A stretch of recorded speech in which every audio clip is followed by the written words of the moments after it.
Hello and welcome to this episode of the Kings of Garbage Time Football Podcast, where we help you sort through the garbage that is mainstream football analysis to become a more knowledgeable football fan and a better fantasy football general manager.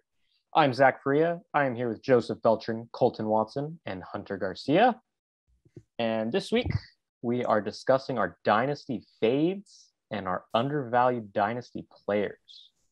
So we had our sleepers earlier in the year. You can go check that episode out. And now we're going to be doing players we avoid and a few more players that their value just isn't quite where it should be. So let's go ahead and start with that. And we'll go ahead and start with the players we are fading. Joseph, there's a wide receiver that changed teams this past season, and you are fading him. Who is it? It's not really fading the player. It's more fading the situation. Because for Kenny Golladay, in Detroit, he had the perfect connection with Stafford, and then he moves into a team where we kind of expect him to. They have the wide receivers, but you expect him to run the ball more. And I just feel like that situation just isn't right for having where he's going. He's going around pick 20 or pick 23 for wide receivers, and I just feel there's people in that range where you're better off going. Any objections to Kenny Golladay being faded as either a player or a situation? I haven't looked too much into his ADP, but it's definitely someone that I guess I am fading. Not even just at their ADP, just in general. I feel like he's a huge risk with the offense and his injuries. And I haven't really heard much good things about the Giants in general from camp. So the only person I really trust from that offense is probably Saquon Barkley and my hope for Crocodile Toney. So fair enough. Let's jump right into the next one. Hunter, a receiver that did not change teams, but might be changing quarterbacks. You are fading him. Who is it? Well, I am gonna fade Deebo Samuel, and it's not the player again who I'm fading, same as Joseph a little bit. It's kind of the situation that it's unfolding. The 49er offense is really a run-first offense, and they do have a couple of new running backs who look really good. I mean, Trey Sermon looks great. They still have Mostert. So, I mean, their rushing attack looks great. They had a breakout wide receiver last year with Brandon Ayuk, and they have George Kittle coming back fully healthy this season. So I just don't see the targets Deebo needs to stay at the ADP he has or go any higher at least. I mean, he could maybe stay where he is, but I see him dropping a little bit at least. That's why I'm fading him. Any other commentary on the Niners? I will also object against this one, as you guys will notice throughout the podcast. But honestly, when I was doing my list of undervalues and fades, I had Deebo as undervalued. So I did some digging into him, and I ended up changing because there were some other clearer ones that I could make a better case for. But I feel like Deebo in general is a bit undervalued. I think on Fantasy Pros, he's in Dynasty rankings, he's wide receiver 35, which is wide receiver 3 range. So I think for that price point, it's literally you're not paying that much to get someone that has wide receiver 1 potential, like he showed in 2019 before being hurt all of 2020 for the most part. So, yeah, I don't know. I don't agree with that, but I could definitely see a case made where Ayuk takes a lot of the touches, but I feel like Deebo is going to get his. I'm not going to debate the potential he has because I can see it. I mean, depending on how the chips fall, he could be the wide receiver 1 on the team. And then, of course, I'd be completely wrong. But I do feel like somebody's getting faded of those top 3 on the team because the targets just aren't going to be there. Even when Trey Lance shows up and starts playing, I don't see him throwing that much more. So to where they can carry 2, a wide receiver 1, a wide receiver 2, and the tight end 1 potentially in the whole league. So especially when he's a rushing quarterback and, that could work into the game. One of them has to be faded, and my pick would be Deebo Samuel. I mean, that's fair, but at the same time, Deebo is kind of he's like a mini AJ Brown in the sense that he gets all his yards after contact and after the catch, obviously. So he's not really relying on deep passes. So that he might actually be more favorable than Ayuk in some situations where the QB like Trey Lance or Jimmy Garoppolo, who can't throw more than 10 yards, will target him. and, just let him eat in the screen game. Because I feel like the screens and all that still goes to Deebo and some with Kittle. But I think in general, they can all eat. I think they both have a high chance. Well, at least Deebo has a high chance of outperforming his ADP of wide receiver 3. That's not wide receiver 3 overall. That's wide receiver 3. So like bottom 25. But yeah, I don't know. see that. I feel like it's really going to depend on the quarterbacks. If Jimmy G stays in, I feel like Deebo's ceiling actually goes up.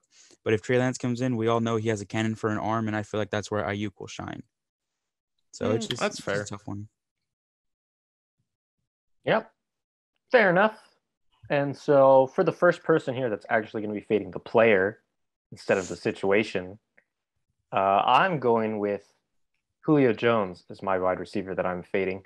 He is currently going as wide receiver 24 in sleeper ADP, coming off an injury-plagued season. He's 32 years old, and I'm just looking at the receivers that are going behind him. You've got the young guys, Jerry Jeudy, Chase Claypool, Jalen Waddle, Deontay Johnson.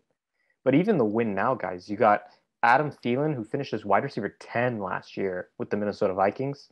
And you've got Tyler Lockett, who's 28 years old and finished as wide receiver 8 last year, who's gone up every year from wide receiver 17 to 13 to 8 now. I feel like you're taking a big gamble on Julio, and it feels like an unnecessary one when, if you're looking for guys to win now, you've got Lockett and Thielen still on the board. They're both still younger than Julio. You can probably get more mileage out of them, and they'll probably have a better year. And this Titans offense just concerns me with only 2 real pass catchers right now between Julio and A.J. Brown. I wonder just how effective that offense is going to be next year. But yeah, I think take the opportunity to take Tyler Lockett or Adam Thielen if you're trying to win now. And if you're not, there's plenty of young guys you can take instead of Julio Jones.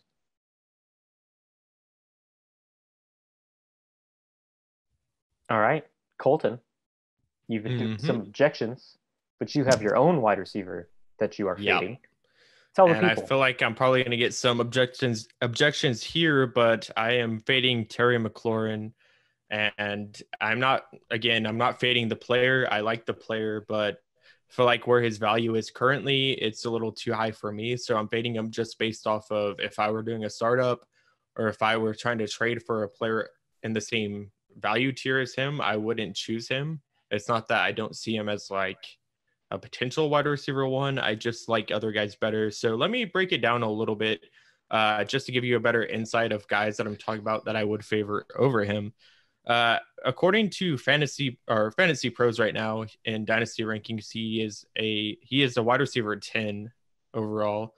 And that is higher than guys like Jamar Chase, who everyone loves, Allen Robinson, Chris Godwin, DJ Moore, Keenan Allen, Amari Cooper, T. Higgins, Brandon Ayuk, who we just mentioned earlier, and even Mike Evans. So there's a lot of guys under him who I feel like have a better potential to score more points and have scored more points for some of them, basically for the past 2 years that McLaurin's been in the league. And he's not very young. He's not old, but he's not someone that like is too young. He is going to be 26 during the season. So that's not really that he's old, just that he's obviously not a young guy like Chase or Moore, any of these guys who are still ascending a bit. When you come in as an older receiver, you obviously have a little bit of a leg up on your competition. You can look at guys like Michael Thomas and Cooper Kupp, who came in as older rookies, but obviously dominated. And some of that has to do with age. That's why whenever people evaluate prospects, they look at breakout age. And for McLaurin, obviously, he doesn't really have an alpha profile, undrafted. And I'm not really trying to lean on that too much because obviously he's produced in the NFL. But I feel like with the things I mentioned so far and the guys behind him, I'd rather have the guys behind him. So for that reason, I am fading Terry McLaurin. Yeah, I was planning on objecting this, and then I looked and I saw in Sleeper that he was wide receiver 9. He just dropped back to wide Even receiver higher 10. But yeah, all the players that you looked, I was scrolling down, and they're behind him on Sleeper ADP too. It just doesn't really make sense. CeeDee Lamb was behind him yesterday. He's back in front of him today, but I thought that was pretty crazy. Yep. So at that point, I'd rather have guys like CD over him, obviously. For me, when it comes to Terry McLaurin, I have a soft spot for him, of course, but I do believe he's being really hyped up right now. And the problem with that is I see them hyping him up to basically close to his ceiling. And I think that's why you're going to fade him. I do think it's a risky fade because there is a chance that he's going to hit his ceiling. And then it's going to, with the offense he has now, he's kind of been the only option. And so he has been double covered. But now that they have a couple of deep options that could open things up for him and increase, some of the yards he has, I'm not saying he's going to be, wide receiver top 5 or anything like that. But I could see him finishing as like the wide receiver 11 or 12, pretty much exactly at his And age. that's fair. And what you're saying is pretty much why I faded him is because, like you said, you're buying him at his ceiling, right? So you never really want to do that unless it's a guy like Christian McCaffrey or running backs that can easily have that production. I will say, just to like hedge my bet a little bit, Terry is playing with the best QB he's played with so far. Not that Fitz is, amazing or anything, and he does have a lot more help in the wide receiver corps with Dyami and Curtis Samuel. Yeah. So I feel like it could be a good year for him. So I definitely could be wrong. And I just wanted to throw that in as maybe a hot take kind of fade. Yeah, let's jump into well, we're not going to jump into the big debates yet. Let's go with my fade, the only quarterback on this list. And these are dynasty fades. But I have Justin Fields as my fade, and there's a few reasons for this. The most striking reason for me is that he's being drafted ahead of Trey Lance right now, and I think that's a little crazy. Trey Lance is in a much better offense. I think he's a much more dynamic player, and I really do think there's a chance Trey Lance is starting in Week 1. I really feel like if you have the choice between Trey Lance and Justin Fields, you take Trey Lance and you don't look back. But I do have a few concerns about Justin Fields. He boosted his draft stock basically with that win over Clemson. So I understand maybe this sounds like a salty Clemson fan speaking, but that Clemson defense just was not very good last year. The year before, it was a much better Clemson defense. He threw for 2 interceptions and was carried by J.K. Dobbins, keeping that game within reach. The 2 rough games he had this year were against the 2 best Big Ten teams he played this year, Indiana, where he had 3 touchdowns, 3 interceptions, and then Northwestern in the Big Ten championship, 12 of 27 for 144 yards, 0 touchdowns, 2 interceptions. I believe Master Teague was the running back that saved the day. And that was just absolutely brutal. And I'm going to be honest, there's a bit of concern with all the teams that pass him. I know a lot of people treat Justin Fields as if he's this lock. He's destined to be this great quarterback. And I look at it and I see the Jets didn't think that. They drafted another quarterback. The Niners didn't think that. They drafted another quarterback. If Justin Fields is such a sure thing, the Falcons passed on him. The Eagles passed on him. We've heard all offseason that they don't believe in Jalen Hurts. They could have taken Justin Fields. They did not. The Lions passed on him. The Panthers, the Broncos, all of these teams, if Justin Fields was a sure thing, I mean, I feel a little more confident that he's a boomer bust player. And I tend to lean more towards bust, especially in the Chicago Bears offense, where we don't have any trust in the Bears' ability to pick starting quarterbacks. So that's where my concern is with Justin Fields. Any thoughts? When it comes to the teams that passed on him, I really do feel like it was a scheme fit for a few of those teams. I do feel like the Broncos passed because of the scheme for him. I mean, he's a more mobile quarterback than they're used to. Their offense isn't set up for the rushing quarterback. I don't think that would have been a good fit at all. And the Jets, I couldn't see Justin Fields playing in that offense either. So that for me, just for those 2 teams, I think it was more of a scheme thing than anything else. That does still leave like 5 teams, though. Also, I'm going to counter that and say, if a quarterback is good enough, you switch your entire offense to meet that quarterback, right? You fit your offense around the QB. I also want to throw Hunter under the bus, who drafted Justin Fields ahead of Trey Lance in our Superflex startup. So I was hoping that he'd get a little bit more rowdy, but yeah. So basically, I'm saying that Hunter is wrong. Yeah. Well, the smart thing to do is to build around your quarterback, but I mean, we've seen that not happen time and time again. So I personally like him, so I just want to throw that out there. All right. Well, let's go to a running back that seems like a pretty easy decision to fade, but we want to go ahead and get the explanation on it anyway. Hunter, a certain Jacksonville Jaguar who maybe had a rough offseason in terms of team building. Yeah, listen, I had faith in the player all last season. Once he started producing, I thought for sure that they're not going to draft another running back. But I guess Jacksonville is going to do what they're going to do, and they invested a first-round pick in a running back. And if you're going to do that, you kind of have to use them. So James Robinson, I just feel like his ADP right now is higher than I expected. But I mean, he did play very well, so I can see how in the beginning of the season he would still have a pretty decent sized role. But in a dynasty PPR team, I just feel like Travis Etienne is going to be so much higher than him. It's just going to cause James Robinson's stock just to keep going down. So right now his ADP is too high for me. Seems fair. Let's go ahead and get a few more of the less contentious ones out of the way before we start clashing heads. I know there's a few that some people want to go on. Hunter, let's go ahead and double up on you. Your final fade is a certain tight end. Who is it? It's going to be Hunter Henry, who just got traded to the New England Patriots this last offseason. Signed as a free agent.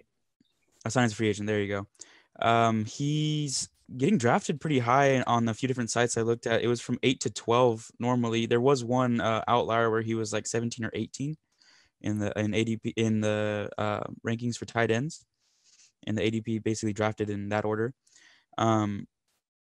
I just feel like that's a little high for him when it's kind of anybody's shot between him and Jonnu Smith. I feel like one of them is going to produce pretty good this season at least, and I mean the other one's probably going to have some good games too, and maybe finish in top 24 or something like that, tight end 2. But it's hard to pick which one is going to be. So drafting him as your tight end 1, as high as like the 8th tight end drafted, that seems way too rich for me. Speaking of tight ends, Joseph, you had an interesting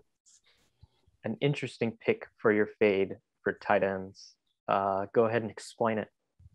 All right, I think everyone understands that there's 6 tight ends, and then there's everyone else. And for the everyone else category, I just think you fade them all together. If you look at like saying like a Noah Fant, a Goddard, an Irv Smith, or like a Higbee, and like that middle ranges, you're better off just getting the wide receiver or running back.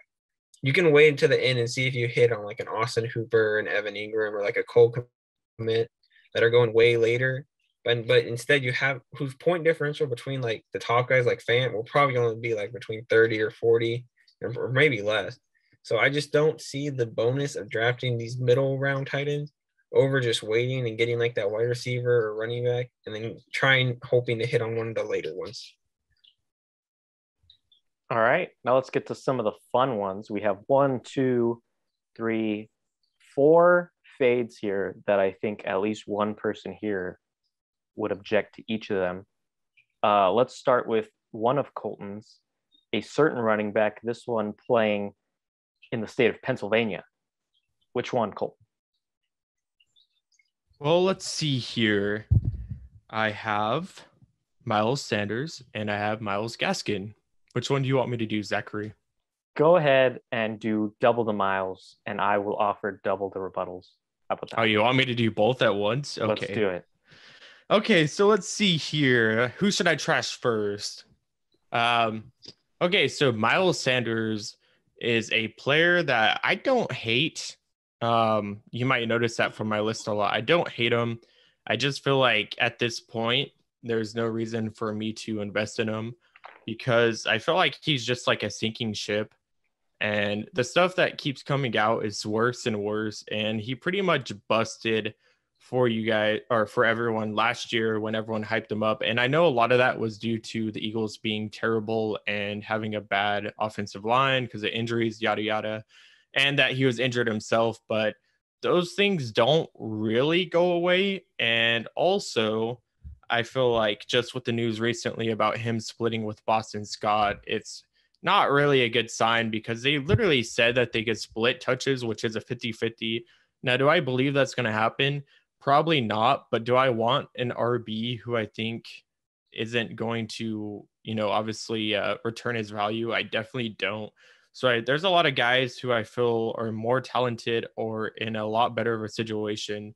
And yeah, that's my one hit on one of the Myles. And my other Myles Gaskin, is someone who I see without a future. And this is Dynasty. So I want to look at running backs. And if I'm investing significant draft capital in them, I want them to be someone who I can feel confident starting them at least 2 years, 3 years down the line. And Myles Gaskin is just someone who I don't know about. And I don't think the Dolphins really know about him either. You got Jared Dokes, 6th or 7th rounder. Not that he matters too much, but then you also have them trying to claim guys off the waiver like Kerryon Johnson, then bringing Brown in to maybe vulture touchdowns. I'm not sure. He's kind of like a week 1 starter that gets like 30 points and then does nothing for the rest of the season. But I don't know if Myles Gaskin is more talented in the fact to keep all these guys down. I feel like, if anything, this might end up being more of a committee approach. But I don't hate Myles Gaskin for this year. If this were redraft, he wouldn't even be a fade on my list. But for the future, I feel like I just have no confidence in him. My broken heart. The one thing I will say about Miles Sanders is that him splitting touches with Boston Scott sounds eerily similar to what Nick Sirianni was doing with the Indianapolis Colts, with a couple of tight ends with a couple of running backs named Jonathan Taylor and Nyheim Hines. Maybe this is the Walmart version of those two running backs, but I can see the scenario where it works out in his favor. As for Myles Gaskin, I become a believer every day in his long-term future. I hear all the stuff coming out of the Dolphins camp, how everyone loves him. All the coaches love him. I understand that they went out and they tried to get Aaron Jones. I get it, but I think he's a guy who's going to have a role as a PPR back somewhere in the future. I think sleeper ADP, he's going as RB25, just ahead of Chase Edmonds, which I think being ahead of Chase Edmonds is exactly where I'd want to take Myles Gaskin. But that's about all I have for my favorite running back in the league right now. Yeah, and I don't hate him. It's just like, when we're doing this dynasty, I like to think of running backs as longer down the road. I feel like he's a decent candidate for people who want to fade running back this year and do somewhat of a 0 RB. I never suggest flat out 0 RB, but I feel like he's a good late candidate if you want to stack receivers or tight ends or whatever you want to do in other drafts. Fair enough. I understand completely, but it breaks my heart. Let's go. We'll save the most contentious one, I think, for last, and I will pick on Hunter some more because my final fade is Irv Smith, who in sleeper ADP is going as tight end 10. That's about the end of the 8th round. Going behind Irv Smith is Hunter Henry, Robert Tonyan, Pat Freiermuth, Evan Ingram, Cole Kmet, Tyler Higbee, and Adam Troutman. I think in Dynasty, you would be better off with basically any of those guys. Irv Smith is a guy that was playing behind Kyle Rudolph in a 2 tight end offense, granted, but behind Kyle Rudolph. Rudolph finished as tight end 14 in 2019. So already you're asking a lot for Irv Smith to pay off his ADP at 10. And I don't see it. The coaches don't sound very excited about him. I mean, I feel like you could do better with future tight ends. Hunter, I know you've been on the Irv Smith train since you drafted him in our Dynasty League. I am sorry, but it has to be said. Horrible, completely horrible. What do you want when you have a Dynasty player? You want them to have draft capital, 2nd round tight end. You want them to have opportunity. He's the number 1 tight end on his team. And I mean, that's you want to be young. He's like 23 years old, 22 years old. He was young when he came into the league. So I'm just saying. Well, hold on, Hunter. You also want the confidence of your head coach. What did Shermer say about 2 months? Listen, coach speak in off season means absolutely not a goddamn It doesn't thing. Because they usually hype up their players. Yes. My dude literally said, yeah, he hasn't improved at all. Like, what? Who says that about their young tight end who just is about to assume a starting role?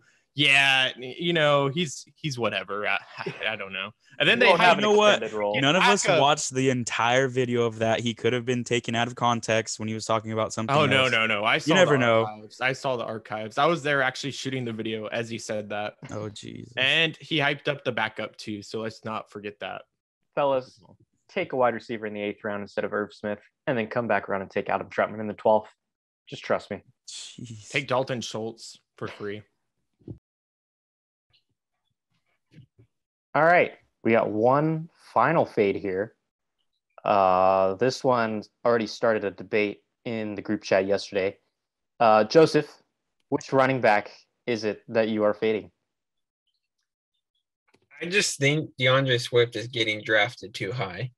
If you're telling me if he's the 13th running back, you're virtually saying he's going to be your RB1 or RB2 to carry you in Dynasty. And he's in a situation where it's a new coaching staff, and they signed Jamal Williams, who they seem to really like. He's dealing with the injury. I know you can say that they got the big O-line help, but there's just like people after him I think would be better cornerstones for Dynasty than him. And it seems like they might do like a 50-50 with Jamal Williams, who, as we saw with the Packers, did really good. And I wouldn't be surprised if he comes in there and does the same exact thing. All right. Surely nobody objects to Joseph's characterization here. Am I right? It is I, the objector, the one protector of DeAndre Swift in the universe. And Joseph Take it away, Colton. Joseph, if you look at him, he's obviously wrong already when he started with his posture and everything else. So, Joseph, you didn't really say why you hated DeAndre Swift. You just said ADP. But may I remind you, this is Dynasty, right? So when you look at DeAndre Swift, you may be down on him because he just got a hamstring injury, which the coach came out and said wasn't a big deal. So short term, he's fine. And then you look at Jamal Williams, who Lynn came out, who Lynn is a pretty horrible coach. That's why he got fired as a head coach. Came out and said all this stuff about Jamal Williams, which is fine. But I want to remind everyone, let's talk about short term first. Short term, DeAndre Swift was RB20 last year, right? So a low end RB2. He had some injuries and stuff. He was still RB20. And guess how much snap percentage he played on average? He played 34% snap percentage. How does someone be an RB2 playing 34% of the snaps? How does that happen? Most of these guys that are RB2 or higher are playing at least 60%, the lowest 50%. So he's literally was playing 34% of the snaps last year. And I'm supposed to believe that he's going to play lower than 34%. Now, RB20 obviously isn't the same as RB13. There's some difference there, but he's being valued as less than an RB1. He's being valued as an RB13 from Joseph's mouth. Now, we look at RB20 on 34% snap share, which is obviously going to increase. I don't know how much with Jamal Williams there, but we can all agree higher than 34%. And then you bring him up in snap percentage and probably more targets, more everything. He is looking pretty likely to hit RB13, right? So I don't think that is too crazy of an assumption based on that statistic. And then also you look at the long term, Lions are trash, right? Well, DeAndre Swift was a second round pick, pick 35, and he's already played out a year of his deal. He is 22 right now, fresh 22. And as you can see, he's only got 3 more years because he was a second rounder, 4-year deals, no 5th-year option. So he will be hitting the free agent market as a fresh 25-year-old, which is still in the prime and still with a lot left. So even at worst case, the Lions ruin him for a little bit, he's still going to come around and get a fresh deal from someone who is probably going to be a contender, or at least to the point where they will feed Swift and rely on his talent in the receiving game, which we love to see from PPR backs. And he has high touchdown upside. So there's really no reason to fade him in Dynasty at all. Joseph. Oh, Hunter. Go ahead. Well, I was just going to ask a question between the two of them. Do you think Jared Goff is going to hurt him or help him this season? I don't know. I don't think Goff likes to throw to his running backs a lot.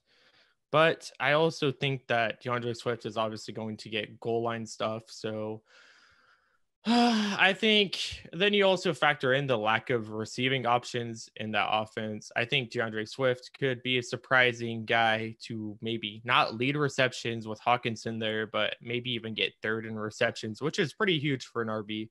So I am projecting that maybe Stafford would have thrown more to him, but I think Goff by choice has to throw to him. We saw Goff throw to Todd Gurley quite a bit, and not saying that Swift is the same talent Gurley was, but Swift is pretty close. He's not the same talent per se, but he's not that far off in my mind. Joseph, anything you want to add? I just don't see how the Lions get good soon. And we've just seen how when teams struggle, they just can't run the ball at the high percent. I mean, you're going to say that he's going to get the receptions, but that just won't be the case every game. And what if he leaves, Joseph? I mean, but you're waiting 3 years. You're saying, but he'll be 25, a fresh 25. That's 3 years. Najee Harris is already 28 in his rookie year, and he's the RB 11? Is he higher than Swift at this point? Let me double check. He is higher. Sleeper ADP. And he's already like 30. Yes, but what are you talking about? He's going to be on a good team with a good workload. That O-line is garbage. What are you talking about? Running back on that team. We are not debating the Najee. You literally have Benny Snell lover here. So he's definitely Najee is not the only running back on that roster. They have Benny Snell and Kalen Ballage. Kalen Ballage and Anthony McFarland. Better than wide receivers. Better than the third running back on the Lions. Who's the third running back, Joseph? I don't know. I can tell you this. It is Michael Warren. Oh yeah. Who is that? Who's that bum? I don't know. No I'd rather have Najee over Swift. I don't even think that's a discussion. Whatever. I already ended this clone. All right, let's go ahead and get to the undervalued players now. Second half of the podcast. I'll go ahead and start with one I don't think is too controversial. Hopefully get through it quick. Zach Moss going as RB35 in Sleeper Dynasty ADP. You can get him in the 8th round. He's getting rave reviews in camp. He already sounds like he's better than Devin Singletary. Singletary will get more passing work, but Zach Moss is the red zone guy. He had 5 touchdowns last year. Singletary had 2 total. He only played 13 games last year. He had 8 goal line carries, which is tied for RB28 in goal line carries. I think that number probably goes up, especially if he's as good as the camp reviews are saying. So yeah, maybe scoot Zach Moss a little bit up in your rankings in this coming season. Let's go to another running back. Let's go to a rookie this time, Hunter. You mentioned one Jacksonville Jaguars running back as someone who you should fade. Who's the one, I wonder, who is undervalued? One who is undervalued is the Clemson star of 4 years on the team who became one of the best receiving running backs in college football last year, Travis Etienne. Now, I know what you're going to say. Oh, he has a lot of hype. He's going to be drafted early anyway. But when you look at where he's getting drafted, it's all over the place for different rankings and from people. He's going now. This is crazy to me, but he's gone as low as the 45th running back taken in redraft. I know we're not doing redraft, but that is an important statistic for this year. I don't see him finishing as the running back 45 this year. I could see him as a running back 2 this year, top 24. You know what I mean? And in Dynasty, he's going around like the 15 to 25 range, basically, is what I'm seeing. And for a running back who, like Colton said, in the next couple of years, he's not that old. In the next couple of years, he could be a running back 1, top 12. He could even, with his skill set, he could be a top 5 running back. Now, with James Robinson hanging around, I would say that brings him down this year especially. But running back 45, no way for this year. Running back 15 to 25, I would say he's better than that in the future. Also tied to Trevor Lawrence as well as college QB, which is kind of substantial, right? They both know how each other play, and I feel like Lawrence was a big part of why they probably drafted Etienne there. So definitely a lot to love about Etienne, especially going at that ADP. Especially the fun fact that he was a 2-time classmate of someone on this very podcast. How about that? Joseph? You guys can go ahead and guess who that is. Let's keep the rookie trend going here. We'll go to Colton now. Colton, you have 2 rookies on your undervalued list. Who would you like? They both happen to play in the same division. So go ahead and give me which one you like more first. I will probably do Crocodile Toney. Now, if you guys don't know who that is Kadarius Toney, who I call Crocodile Toney. First, because it sounds cool, and second, because he played for the Gators. So it makes sense in my mind. And yeah, so he right now is, what we know about him is that he's pretty electric. He is pretty raw as well, but he does have the first round draft capital, which can't be understated. And he is going as a wide receiver 59 right now. Even in our 1 QB, he went in the second round with first round draft capital. So I just feel like when someone has first round draft capital, you have to at least give them the benefit of the doubt, even if you don't love them as a player. And I'm beginning to like Toney a little bit. I can't say that I necessarily believe that he's going to be this amazing guy and return that first round draft capital. But what I will say is that, like Ruggs right now, they have a lot invested into him. So I feel like he'll get every opportunity to produce. And if he can put it together, he has a skill set of being he's elite in some of his stuff. Like in his change of direction and his shiftiness, he's elite. So I feel like that kind of makes up for him being average to below in other categories. And I feel like if they actually really coach him up well, now that's a big if because it's the Giants, but I feel like if they do coach him up well and he progresses in his NFL career a bit, that wide receiver 59 is just very low and someone that I will take a risk on if given an opportunity, and I have. I completely agree with that. I could even see him being the wide receiver 27 or better. No, I think he'll be just below that, 28 and lower. So. Colton, what would you say to someone that said, quote, yeah, late breakout age and lower college dominator for Kadarius Toney? What would you say to that person? I would say that there have been crazier things that have happened. You look at someone like we mentioned earlier with Terry McLaurin with a horrible, obviously draft capital being undrafted and him breaking out.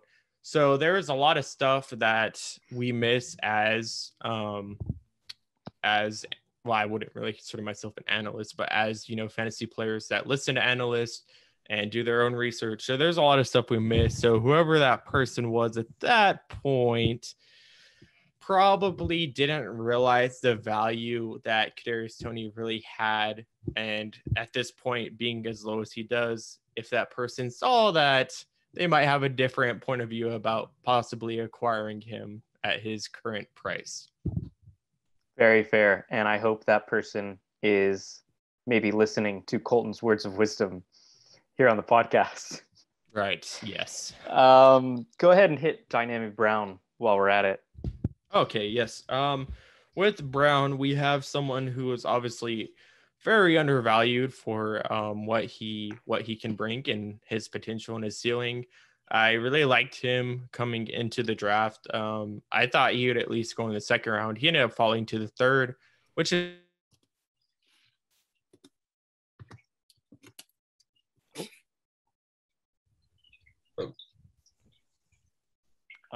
looks like in Washington. Here we go. When you look at, go ahead. We lost you for a bit there. Oh, you froze. What part did I freeze at? For Washington. Yeah.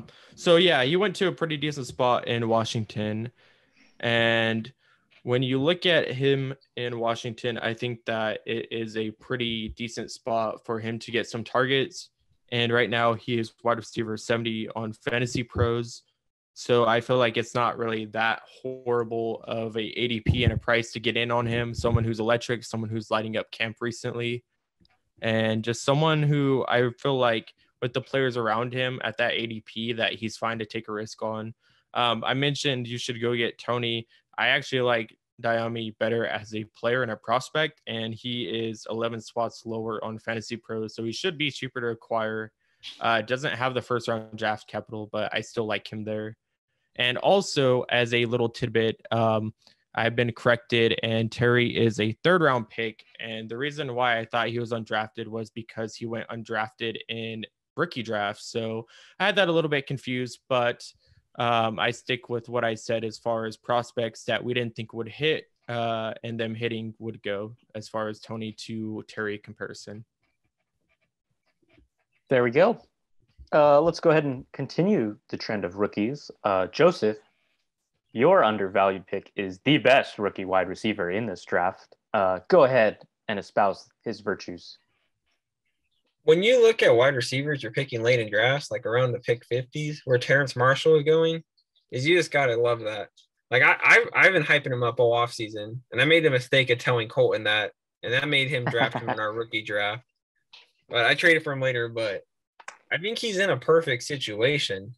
Like you're looking at the Panthers, and you're looking at DJ in the slot and him on the outside, and you're just saying that's going to be a stacked team, and they're gonna pass the ball, and you're gonna want those wide receivers in those high octane offenses. And I just look at him and say, the Panthers drafted all defense in the previous draft and defense in the first round, and he was their first offensive pick. So he's got to say the Panthers clearly wanted him, and they feel like he can be an instant impact player. Absolutely. Looks like he's already getting snaps in the slot. That might be his role for the majority of the year. And he's paired up with his college offensive coordinator, Joe Brady, which is going to be a lot of fun. And you know what? Just because you can't have enough Carolina Panthers in a segment of undervalued players, I have one as well. Dan Arnold, who is basically the fourth or fifth pass catcher in this offense. He's not going to win you any leagues, but he is going basically for free right now. He's tight end 44 in Dynasty ADP. I'm looking at the guys right above him. You have Noah Gray, Tommy Tremble, Trey McKitty, David Njoku, Hunter Long, Dalton Schultz, Christopher Herndon, Harrison Bryant, Jacob Harris, Kylan Granson, and Nate Wozniak are going ahead of Dan Arnold. Dan Arnold is only 26 years old. Last season, he finished as tight end 23. He is going ADP tight end 44 in Dynasty, which is around 334 as a player. That's basically the end of the 27th round. You are getting him for free. He is going to be the Panthers' big red zone target, 6'6", and he already has great chemistry with Sam Darnold in camp. If you're looking for a depth tight end guy, a guy who could give you 10 points in a pinch, this is your guy.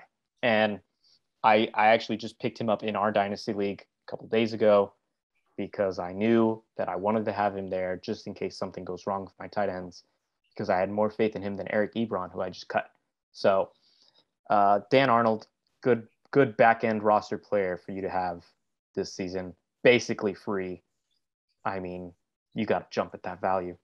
Yeah, I don't hate that at that price. I didn't even realize he was going that low. So at that price, I definitely could see him being undervalued. Yeah, and it does sound like the Panthers are going to roll with a tight end by committee between Arnold and Ian Thomas, who's having a really good camp. But Dan Arnold's going to be the red zone guy. That's what you really need from him. He can give you a random touchdown in a given week, and that's all you really need. Let's go. What do we got here? Hunter, you have two guys left here. They both play for the same team. I was just dumping on their possible quarterback for this season. So go ahead and make the case for both of them as being undervalued Dynasty players. Alrighty, I'm going to start off with the easier one to discuss. That's going to be Cole Kmet. He's going around tight end anywhere from like 18 to 25. And in that range, I mean, he's, first of all, got the draft capital you want. It's always important when you're looking in Dynasty. He's like a second round pick. He's very young for a tight end, to start producing. He didn't produce great last year in his rookie year, but he was improving over the stretch towards the end. Now, he does have Jimmy Graham on the team, so there can be debate who's the tight end one on the team.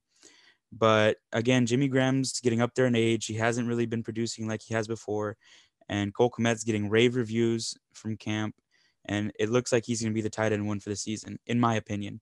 So that means you're getting a tight end one on a team who, to be honest, might have to throw the ball a little bit this year and doesn't have, I'll say, the best offense. So it might come down to some garbage time where they're trying to catch up and they're going to need to throw the ball, which works for both my players right now. I think he could finish as like a top 15 tight end, I would say, which is it's 10 spots higher than where he's going. So that's just great value right there. I would take him over a couple of the people he's near, such as like Anthony Ferkser, Blake Jarwin. Let's see. I mean, Rob Gronkowski's amazing and probably going to be good this season. I don't know where he's going to finish, but in Dynasty, you're looking for younger players, so I'd take him over him as well. But yeah, so I mean, where he's going and where I feel he'll be in the next couple of years, it just doesn't add up right now. He's a great value to have on your team. Do I say take him as your tight end one? Probably not. But if you're going to take a late round tight end to stash, maybe even a taxi player, who knows? He's a great value right now. And then my other player is Darnell Mooney, which I'm probably going to get some, hate over here because everybody loves Allen Robinson, and I do too. So let's not get that twisted. I just think there's going to be, again, there's going to be opportunities on this offense. Darnell Mooney was amazing last year, 61 receptions, almost 700 yards, with just horrible quarterback play. Absolutely atrocious. There was, I want to say, 500 unrealized air yards for him, which is basically bad throws. That's basically what that means, is there was a bad throw that he didn't receive. It went over his head. He was open.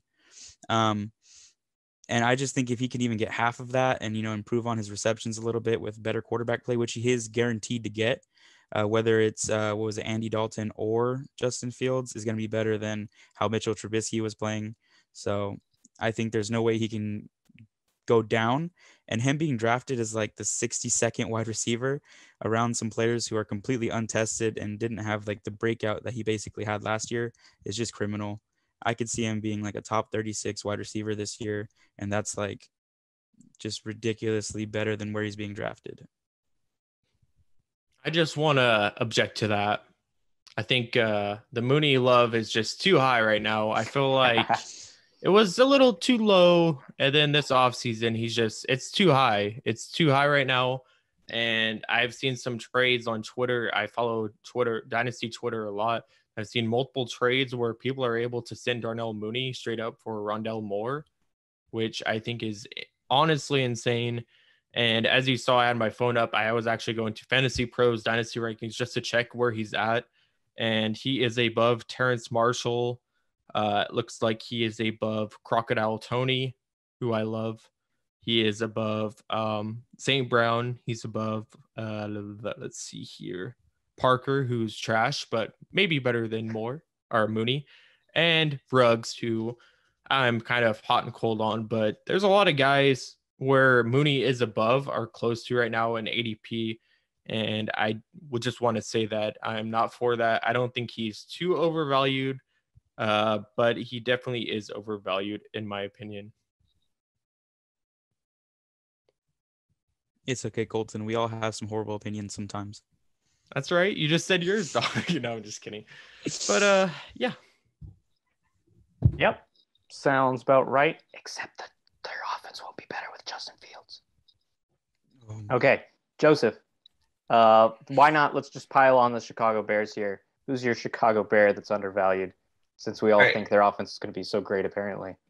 If I gave someone who's in the fantasy football a blind test and told them someone finished the year with 25, 27, 27, 29, 20, and 28, they'll say that's clearly someone who should be like drafted in like the top 6. But then if you tell them David Montgomery, they just instantly fall. I just don't get why he's gotten so much hate from – I know like people look at him and they see him as like a little slower running back and a little bigger, but what he did on the field last year should have made him rise in value, but he's still around the same where he was last year.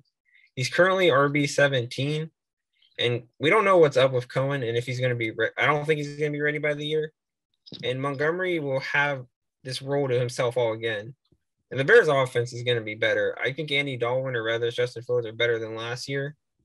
And you're just looking at an RB who probably is going to win you weeks. Like he's not the name you want, and he's severely undervalued in trade too. Like if you can offer like a single first and like a random player and get him, like that's something you got to do every time because he's just going to be like a significant player. And he's only 23 right now or 24. It's just like, I just think he's someone you buy and draft. If that sounds like a reference, it's because it is, because David Montgomery changed hands a couple times in our Dynasty League this past week. Colton got him for a late first round pick and then turned And Pollard. And sold him to Joseph For a late first round pick and 2 RBs. There you go. Michael Carter, who is a little bit undervalued, actually, and Damien Harris, who might be coming up later. So, yeah. Yeah. Foreshadowing. Mm-hmm. Let's go ahead and hit my last one here. Drew Lock. So I know what you're thinking. Drew Lock bad. Drew Lock needs to go away. I made my case for Drew Lock on this very podcast. You can check out the episode on the channel. We clipped it, so it is its own solo video. So you can go ahead and check that out. Basically, Drew Lock is free right now. Colton said, he told me on Fantasy Pros, he's QB 32. In Sleeper Dynasty ADP, he's QB 41. He's going as player number 335. By this time, you already have 2, maybe 3 quarterbacks. If you have room to slap someone on your roster, you might as well take a shot on Drew Lock. If I'm right, then it's a steal. If I'm wrong, you cut him 8 games into the season when Teddy Bridgewater takes over the starting job.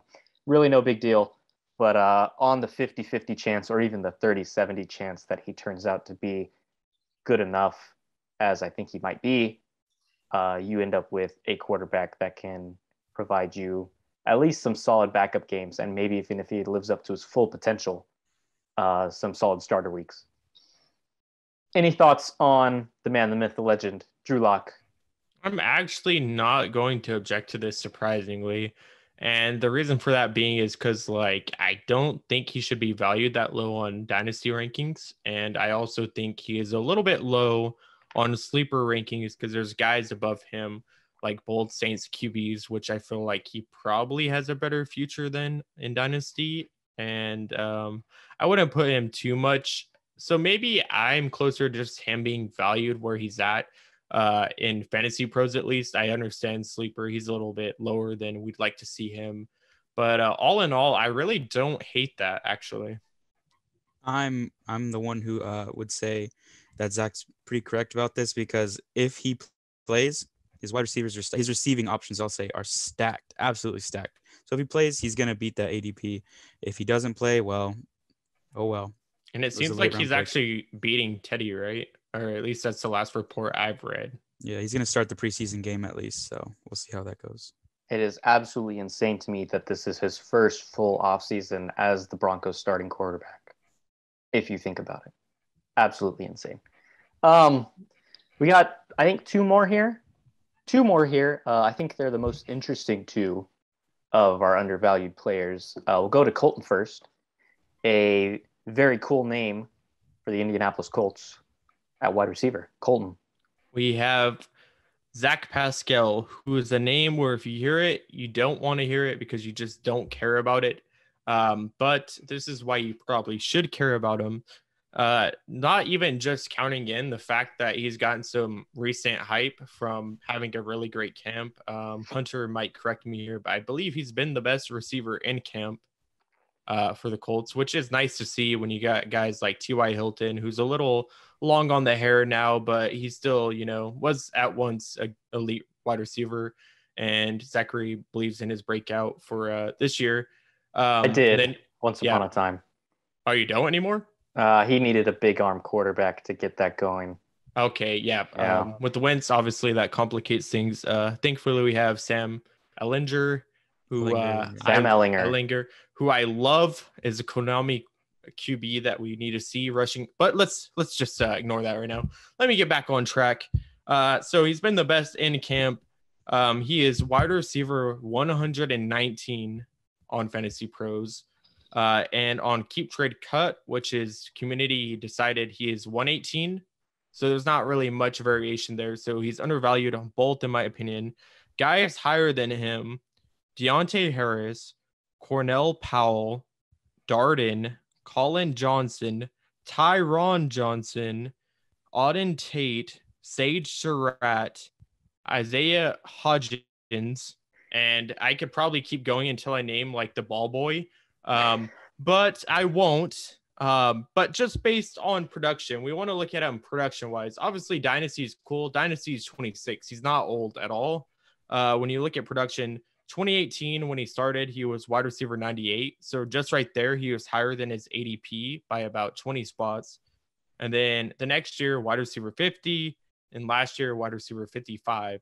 So not great, but you look at his production, wide receiver 50 at his height compared to wide receiver 118, 119 that he's valued at right now. It is like literally the difference of 60 or 70 slots. So where he's valued is just grossly under what he could actually do production wise. I'm not saying this guy can be like a stud, but I'm saying if you needed a flex play 1 week, he's not bad. And he is also on a 1-year deal. The Colts actually second round tendered him so that he couldn't leave. So they're obviously planning to use him somewhat. And with him having good camp, you could maybe see his wide receiver 50 height to rise to even further, maybe to even be low end wide receiver 2 at his ceiling. But I think wide receiver 3 is probably likely in his future. But regardless, he is undervalued in my opinion. I will say, of those receivers Colton was listing, one caught my ear, which is Clemson's very own Cornell Powell, who my hot take might end up being the wide receiver 2 on the Kansas City Chiefs this next year. But I love Zach Pascal. I think Colton made a great point there, listing some of those other receivers that are going ahead of him. We're coming up with, we got a few minutes left on the timer here, Joseph. You've got the final player. We foreshadowed him a little bit, so I'm sure everyone listening is they're just so ready to find out who exactly we were hinting at. Who is it? There's not often where you can get a starting running back as the 42nd running back being picked. I know the Patriots and Damien Harrison struggled last year, but if you watched them, Rex Burkhead stole a large amount of those TDs that could have been his. And Rex Burkhead is no longer there, and it's just Damian Harris, Sony Michel, and the guy they drafted this year. And I look at them as a team that might commit to Damien Harris, but it might not be enough to where you're happy. But at RB 42, I think you're getting to someone you can use during those bye weeks or those injury weeks and be happy. Makes a lot of sense to me. Yep. Don't hate it. All right. As the timer comes to a close here, we are going to go ahead and wrap up this episode. So another great episode in the books here. You can go ahead and subscribe to the channel if you haven't already, and follow the podcast on Twitter at Kings of GT. We will put both of those graphics somewhere over here, or is it over here? I don't know if Zoom mirrors these images, but yeah, somewhere down here. And we'll see you next week. Getting close. I believe most teams are starting their preseason this coming weekend, so very excited for that. Sam Ehlinger may be making an appearance against the Carolina Panthers. I would say that's our preseason game to watch, don't you think? QB1 for sure for the season. So there we go. So, gentlemen, great podcast. I will see all of you hopefully next week or at some point in the future, but hopefully next week.